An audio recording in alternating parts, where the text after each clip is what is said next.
Hello everyone! This is Sorry and Target welcoming you back to another Carnivores mod showcase, where today we are taking a look at one of the most powerful and versatile predators on the dinosaur planet, the shark-toothed lizard Carcharodontosaurus. Modeled and animated by Will, with texture designs and color patterns by Inspector.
Carcharodontosaurus was among the largest of Earth's theropod dinosaurs, a necessity given that it lived alongside other North African super predators like the infamous Spinosaurus.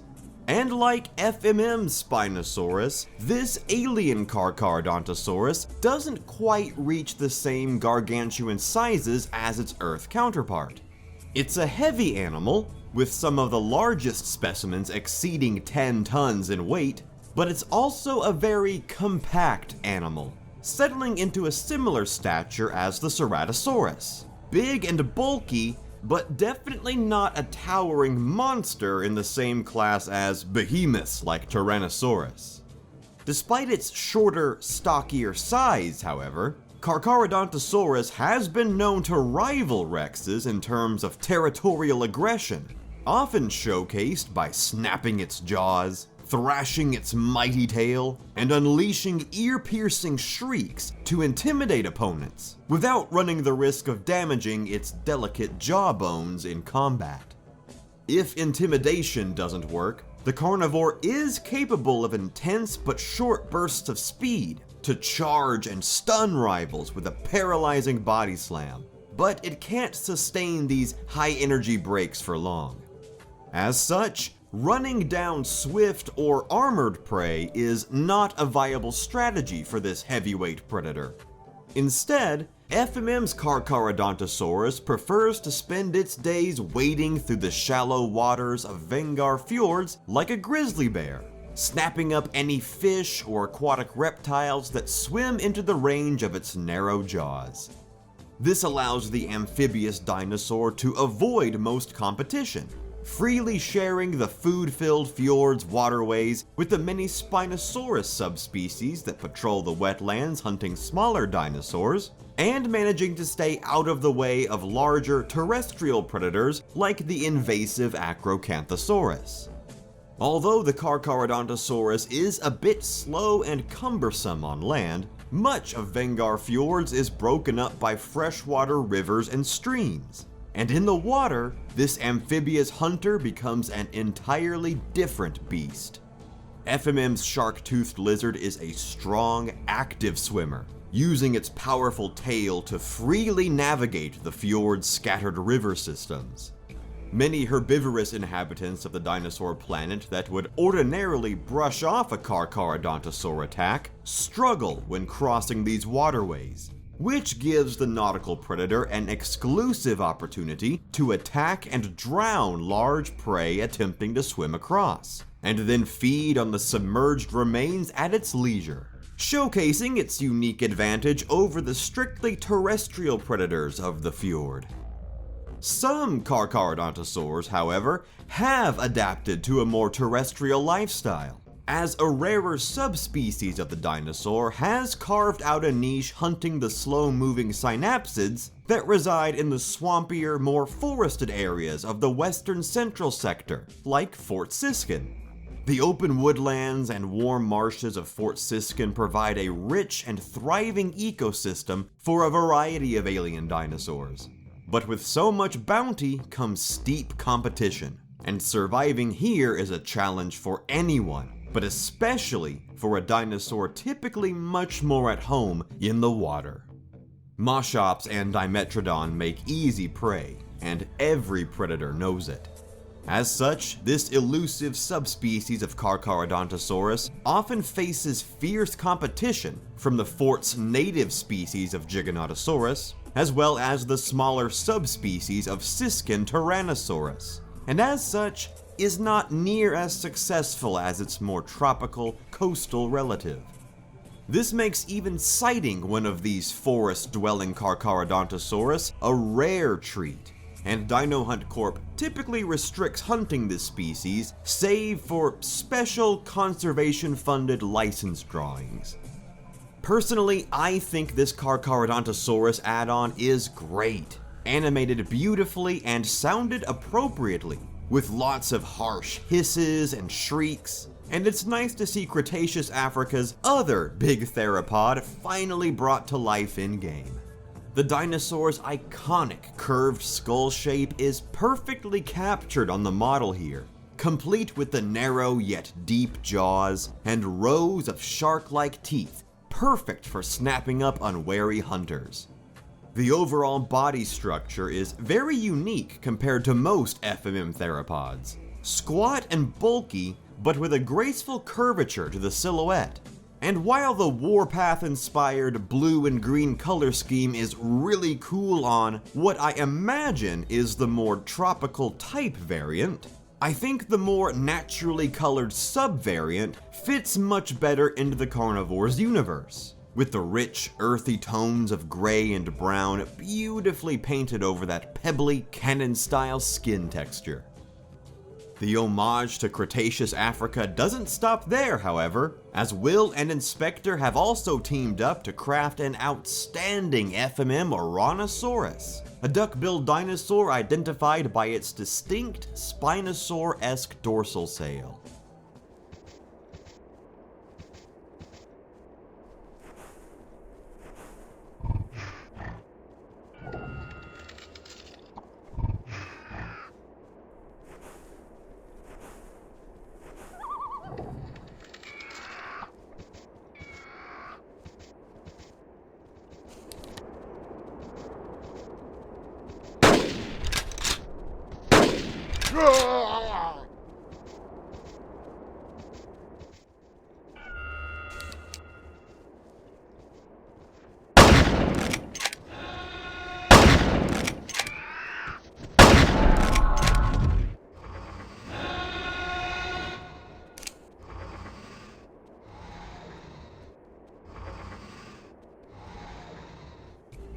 Many of FMM's ornithopod dinosaurs are strictly bipedal in locomotion, from hadrosaurs like the trumpeting Parasaurolophus and the invasive Corythosaurus, to iguanodontids like the skittish Vectosaurus, and, of course, the family's namesake Iguanodon.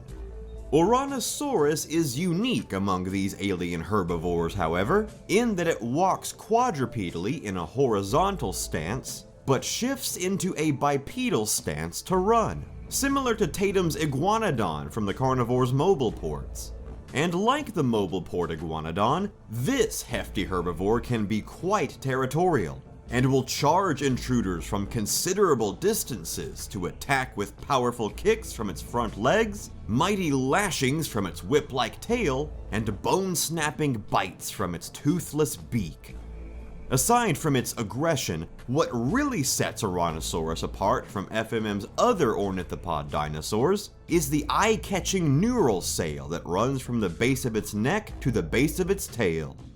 Dino Hunt scientists still aren't conclusively sure what the sail's purpose is, but most presume that it fulfills a myriad of functions for the dinosaur, as is the case for many display structures within the animal kingdom. Perhaps, given its short stature and aggressive temperament, the sail serves as a warning sign to intimidate predators into keeping their distance. Or perhaps, given the dinosaur's preference for feeding and nesting in the cooler coastal or woodland areas of the western central sector, like the ancient coast or Delpheus Hills or Fort Siskin, the sail serves as a temperature regulator, allowing Ouranosaurus to quickly heat up or cool down its body as needed. Or perhaps, given the migratory, island-hopping lifestyle of most FMM dinosaurs, combined with the steep competition for food on these islands, the sail serves as a nutrient-rich fat reserve for the Ouranosaurus, in case the dinosaur needs to travel great distances without food or water. Or perhaps the sail does all three, making FMM's Ouranosaurus truly one of the most unique and versatile dinosaurs on the entire planet. I love seeing new ornithopod dinosaurs make their way into carnivores, and after seeing Ouranosaurus pop up in various Jurassic Park themed mods over the years, it's nice to finally have one in Carnivores proper, with a fantastically retro alien design no less. Despite the dinosaur's aggressive behavior, I see a lot of subtle elegance and finesse in its design. The graceful curvature of its neck and sail and tail, the soft beige and yellow body colors contrasted by the black and blue patterns on the sail, and the eerie, almost milky white eye, all giving it a sense of rarity and elusiveness. While some more interesting kill animations would be nice for such an aggressive animal, the animations overall are really good, and the sound work is spectacular, with lots of otherworldly honks and warbled shrieks, again adding to this dinosaur's unique alien feel.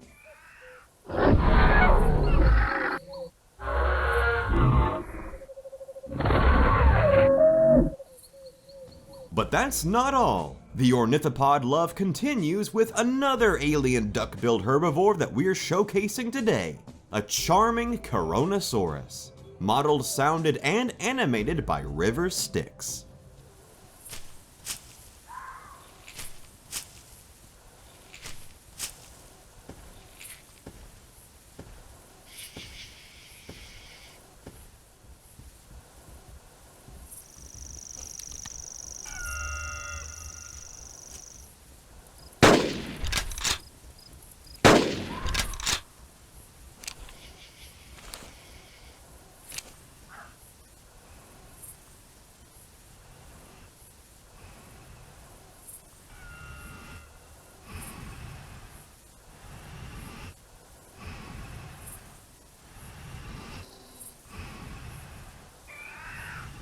Parasaurolophus is one of the most iconic dinosaurs on the dinosaur planet, easily identifiable thanks to its 6-foot-long head crest, and is the first dinosaur available to hunt on many Central Sector hunting tours. But while the stocky Parasaurolophus and its many subspecies often frequent the thick jungles or denser woodlands across the Central Sector, its slimmer, crested cousin Coronosaurus usually inhabits the swamps and waterways around Vengar Fjords, uniquely adapted to life in the wetlands. Vengar Fjords is already host to a wide variety of herbivorous dinosaurs competing for the nutrient-rich foliage. But Coronosaurus manages to avoid this competition by feeding almost exclusively on the underwater vegetation that grows within the fjord's waterways, using its slim build and finned head crest to gracefully maneuver through their secluded underwater feeding grounds. While they do run the risk of becoming prey to Carcharodontosaurus or even small mosasaurs when in the water, this aquatic lifestyle keeps Coronosaurus out of the way of the larger terrestrial dinosaurs that might otherwise compete with or attempt to kill them. And the hadrosaurs have been recorded holding their breath for up to 15 minutes if need be.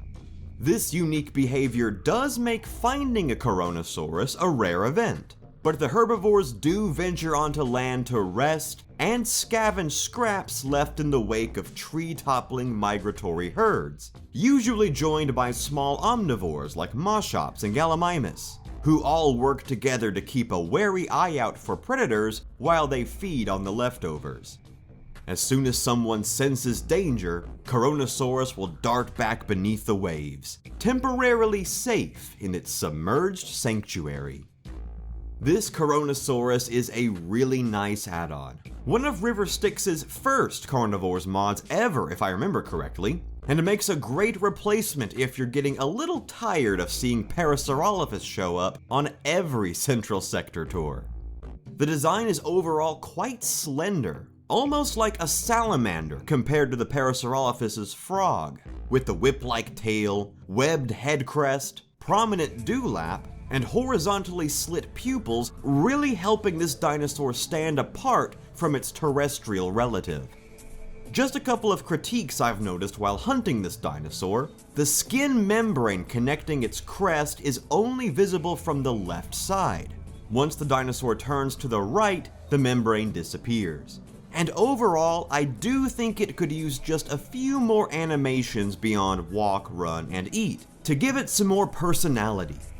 On the whole though, it's a fun, unique looking addition that helps flesh out FMM's ever-growing roster of hadrosaurs. And if you're looking for a familiar yet fitting place to hunt all of these wonderfully unique alien dinosaurs, I can't think of a map that suits their needs much better than Mania Paradise, a Nibelungen Paradise-inspired rework of Mania Jungle, decorated by Golden Frog Studios. To me personally, Mania Jungle is one of those Carnivores 2 maps that had a lot of potential that I don't feel was ever quite met. Absent rumored dinosaur nesting grounds aside, it's actually fairly open and sparse for being a jungle, with the dark, crumpled foliage giving the map more a feeling of slow decay rather than thriving life. However, these are concerns that Golden Frog Studios has nicely addressed with Mania Paradise, now covering Mania Jungle in a healthy layer of bright jungle foliage from the Carnivores mobile port map Nibelungen Paradise, as well as assets from Duke Nukem Endangered Species, an unreleased game in the Duke Nukem franchise developed by Carnivore's own Action Forms. Mania Paradise really captures that tropical jungle feel that Mania Jungle seems to have been going for. The much brighter green palm trees and ferns help the map pop visually, and the wild leaves decorating the treetops create a thick jungle canopy that helps sell the immersion of stalking through a humid, thriving rainforest. Light fog permeates the more open areas of the jungle, creating cover for animals attempting to move between the more heavily forested areas, where the dense vegetation obscures the sightlines of both predator and prey alike. Despite the challenges, this tropical island is able to support a wide variety of alien dinosaur life, from migratory herds of herbivores browsing on the lush plant life, to the predators that hunt them through the dense foliage. Even the swamps to the east have been transformed, with terrifying clusters of thorn and bramble-covered plants turning these once barren marshlands into painful traps for the unwary. This makes Mania Paradise a fantastically rich and, at times, claustrophobic map to hunt on, and one worthy of replacing the vanilla Mania Jungle on my Carnivores 2 save files. Alright, so there you go guys, 3 new exotic dinosaurs to hunt and a gorgeous tropical reserve to hunt them in. And as always, there are links to each of these mods' ModDB download pages in the description below. And each of these add-ons is ME compatible. So now I want to hear from you guys. What do you think of these mods we've showcased today? Which Carcharodontosaurus variant is your favorite? Do you prefer Parasaurolophus or Coronosaurus? And do you plan on upgrading your Mania Jungle into Mania Paradise? Be sure to let me know down in the comment section below. Thanks as always for watching guys, you are all truly the best, and I will see you guys next time.